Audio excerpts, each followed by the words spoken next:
The Torah portion that we learn this week is from the book of Genesis and is called Lech Lecha. And it is the call to Avram and Sarai, our forefather and foremother.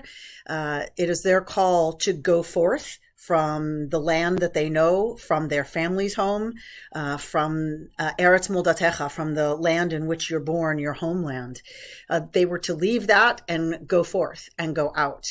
Lech Lecha literally means in Hebrew, go to you. So there's lots of commentary by the rabbis on this idea of the call of Avraham to become who he is meant to become, for Sarai to become who she's meant to become, for the Jewish people to come into existence. Avram and Sarai have to journey and leave the security of their homeland. What that means is that our founding mythology, our story is of where we come from as a people, is about leaving the land. This story is written by people who were farmers or semi-nomadic pastoralists with flocks.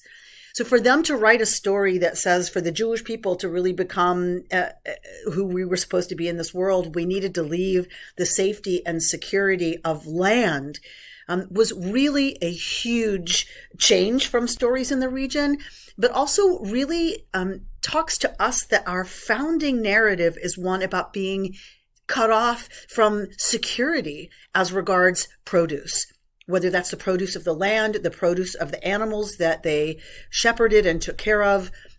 What it meant was that they were going to where they had no relatives, where they didn't have connections, where they didn't have protection, where they didn't necessarily speak the language or know the traditions. They didn't worship in the traditions of the people who were there. And they would have no access to a secure means of feeding themselves and their families. They would rely on the people in the places they went to help them develop that, to help them access that, to help them have any sense of security for the next year, the next month, the next day. I think it's really important that the Jewish people locates our beginning in exactly that experience, because I think what it says to us is don't think it's somebody else. Yeah, you may feel at home where you are. That is not your story. If you're a Jew, if you are a part of this Jewish story in any way because you married one of us or you live with one of us or you love one of us, then you're also somebody who's part of a story that starts in the deep insecurity of displacement.